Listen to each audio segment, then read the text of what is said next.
Hello everyone, मैं पूजा और दोस्तों स्वागत करती हूँ आपका स्ट्रेस फ्री गार्डनिंग पे। अक्सर मैं आप लोगों को कटिंग लगाना बताती रहती हूँ, तो ऐसी वीडियोस पर मुझे कमेंट भी मिलते हैं कि कटिंग चल तो पड़ती हैं, लेकिन जैसे ही उनको रीपॉट करते हैं तो कटिंग्स खराब हो जाती हैं। यानी चलने के बाद जब हम उन्हें दोबारा से नए पॉट में लगाते हैं या बड़े पॉट में लगाते हैं तो कटिंग खराब हो जाती हैं। क्यों होता है ऐसा? तो दोस्तों ये प्रॉब्लम आपको नहीं होगी अगर आप ये वीडियो एंड तक देख लेंगे, क्योंकि आज मैं आपके साथ शेयर करूंगी कि कटिंग को रीपॉट कैसे करें। और वीडियो शुरू करने से पहले आपसे रिक्वेस्ट है, अगर आप इंस्टाग्राम पर हैं वहां पर मुझे फॉलो कर सकते हैं। इसके अलावा आप मुझे फॉलो कर सकते हैं मेरे सेकंड चैनल पूजा नैन राणा के नाम से कुछ डिफरेंट वीडियोस के लिए।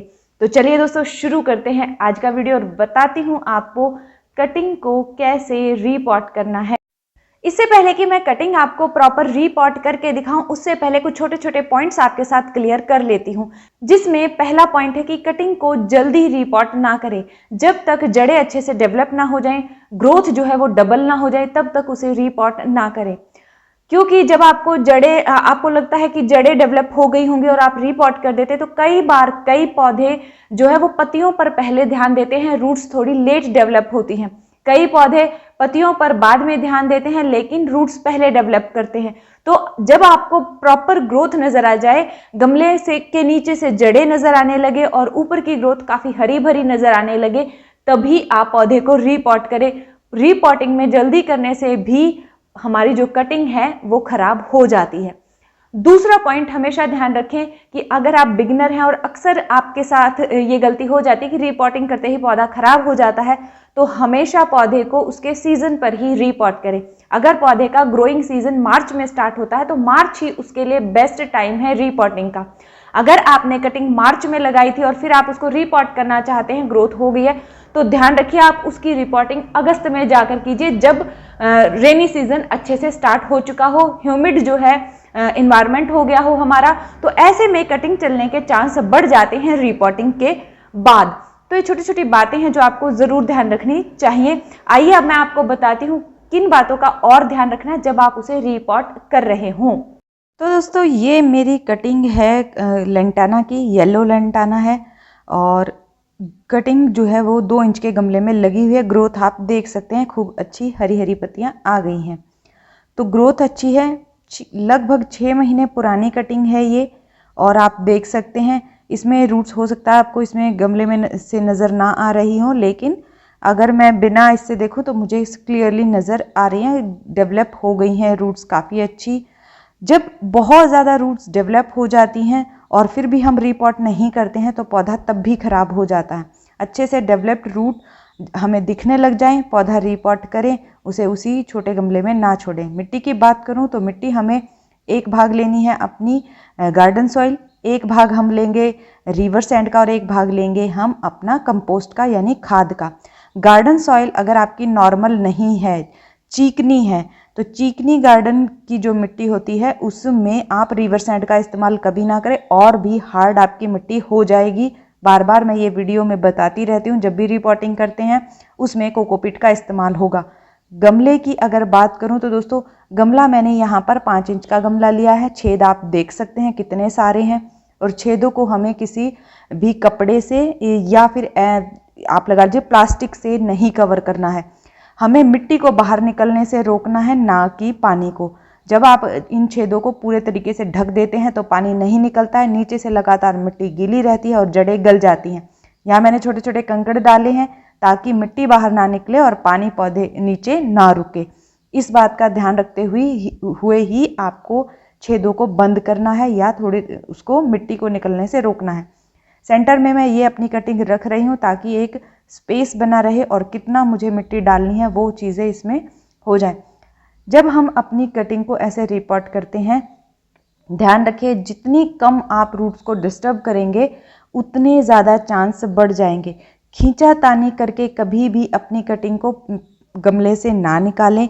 कई बार हम क्या करते हैं, स्टेम से पकड़ के मिट्टी को खींचने के चक्कर में उसे खींच लेते हैं ऊपर की तरफ और हमारे हाथ में पौधा निकल आता है, जिसके कारण जो फाइबर रूट्स होती हैं, छोटी रूट्स होती हैं, ज़्यादा से ज़्यादा रूट्स टूट जाती हैं, वही मिट्टी में रह जाती हैं।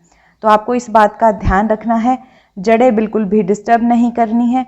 अपने गमले को उल्टा करें, जिस गमले में कटिंग लगी हुई है उसको उल्टा करें, टैप टैप करें अच्छे से और मिट्टी के साथ ही उस कटिंग को उस गमले से निकालें, ताकि जब हम उसे नए गमले में रखें तो वो मिट्टी के साथ ही जाए, उसकी जड़ें जो है विजिबल ना हो। जब जड़ें दिख जाती, टूट जाती हैं तो प्रॉब्लम होती है, इस बात का ध्यान रखिएगा। यहाँ पर मैंने आराम से निकालते हुए, क्योंकि मेरे एक हाथ में कैमरा है दोस्तों, मेरा ट्राइपॉड जो है ख़राब हो गया था तो इसीलिए थोड़ी प्रॉब्लम हुई। आपको बिना रूट्स को डिस्टर्ब किए यहाँ पर रखना है और लगाना। एक बात और ध्यान रखें, पौधा जितना मिट्टी में पहले था, स्टेम यानी कि उसकी, तो उतनी ही आपको नए गमले में भी दबानी है और फिर डाल देना है पानी। अगर आपके पास फंजीसाइड है तो इस समय पर आप पानी में फंजीसाइड घोल कर भी मिला सकते हैं। मेरा मिट्टी में ऑलरेडी मिला हुआ था, मैंने इसलिए नहीं मिलाया। अब एक बात हमेशा ध्यान रखें, कभी भी रीपॉट करने के बाद अपने पौधे को इंडोर, कंप्लीटली इंडोर कभी ना रखें, उससे भी वो ग्रोथ नहीं करता, क्योंकि हवा की आवाजावी रुक जाती है और मिट्टी में फंगस बढ़ जाती है और कटिंग खराब हो जाती है। इस बात का ध्यान रखें, आउटडोर रखें, शेड में रखें। तो दोस्तों रीपॉटिंग हो गई है। अब जो बात ध्यान रखनी है वो रखनी है कि लोकेशन जो प्लांट को देंगे वो उसके अकॉर्डिंग ही देंगे। पहले थोड़े दिन तक शेड देंगे और जब उसे हम उसकी, जैसे अगर धूप वाला प्लांट है तो उसे धूप में शिफ्ट करने से पहले हम उसे धीरे धीरे धूप की तरफ लेकर जाएंगे। काफ़ी बार हम क्या करते हैं कि पौधे को 2 से 3 दिन शेड में रखते हैं और अचानक से फिर धूप में रख देते हैं, तो धूप तेज होने की वजह से पौधा जो है वो खराब हो जाता है। तो पहले उसे मॉर्निंग की धूप दीजिए, जो हल्की वाली धूप होती है 9 बजे तक की, क्योंकि वो धूप पौधे को खराब नहीं करती है।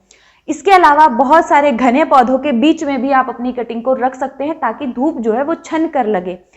अचानक से और जल्दी से जब आप उसे तेज धूप दे देते हैं तो पौधा खराब होना शुरू हो जाता है, पत्तियां जो है वो जलने लग जाती है, क्योंकि उसे कुछ समय के लिए छाया में रखा था, नीचे से हमने उसकी रूट्स को भी हल्का फुल्का डिस्टर्ब किया है, तो हो सकता है पौधा खराब हो जाए। तो जब हम ये गलती करते हैं, उसे अचानक से धूप दे देते हैं, तो भी कटिंग खराब हो जाती है। दूसरा पॉइंट है पानी। पानी जब हम या तो बहुत ज्यादा दे देते हैं, लगातार जड़ें गीली रहती है तो भी कटिंग खराब हो जाती है, या पानी भूल जाते हैं, यानी पौधा हमने लगाया और छुपा कर रख दिया शेड में कि पौधे को धूप ना लग जाए, और फिर हम उसमें पानी डालना भूल जाते हैं, तो जब जड़ें सूख जाती हैं तो पौधा जो है वो बहुत जल्दी खराब हो जाता है। अगर आपने सिर्फ 2 दिन भी पानी को लेकर ध्यान नहीं रखा, यानी 2 दिन मिट्टी पूरी तरीके से सूखी रह गई, तो भी कटिंग खराब हो जाती है। तो मिट्टी को हल्का मॉइस्ट रखें, बहुत ज़्यादा गीला ना रखें, जड़ें डिस्टर्ब हुई हैं और बहुत छोटी जड़ें होती हैं छोटे पौधे की, तो गलने के चांस भी बढ़ जाते हैं। और मिट्टी में फंजीसाइड ज़रूर मिक्स करें जब भी आप कटिंग लगाते हैं, क्योंकि फंगस भी कई बार पौधे को खराब कर देती है। जैसा मैंने बताया कि जो गमले के नीचे के छेद हैं वो ज़्यादा होंगे तो अच्छा होगा, ताकि एरिएशन होता रहे और जो नीचे से पानी फटाफट से एक्स्ट्रा पानी निकल जाए। तो इस बात का ध्यान रखते हुए आप अपनी कटिंग को बहुत आसानी से ग्रो कर सकते हैं। तो इन सभी छोटी छोटी बातों का ध्यान रखते हुए आप अपनी कटिंग्स को सक्सेसफुली ग्रो कर सकते हैं। उम्मीद करती हूँ ये वीडियो आपके लिए किसी न किसी रूप में हेल्पफुल ज़रूर रही होगी। अगर हाँ तो लाइक कीजिएगा। आप ही के जैसे आपके दोस्त हैं या फैमिली मेम्बर्स हैं जो कटिंग लगाना पसंद करते हैं या पौधे उगाना पसंद करते हैं, उनके साथ आप ये वीडियो शेयर भी कर सकते हैं। मिलते हैं फिर नेक्स्ट वीडियो में, तब तक के लिए अपना बहुत सारा ध्यान रखिए, खुश रहिए, बाय बाय।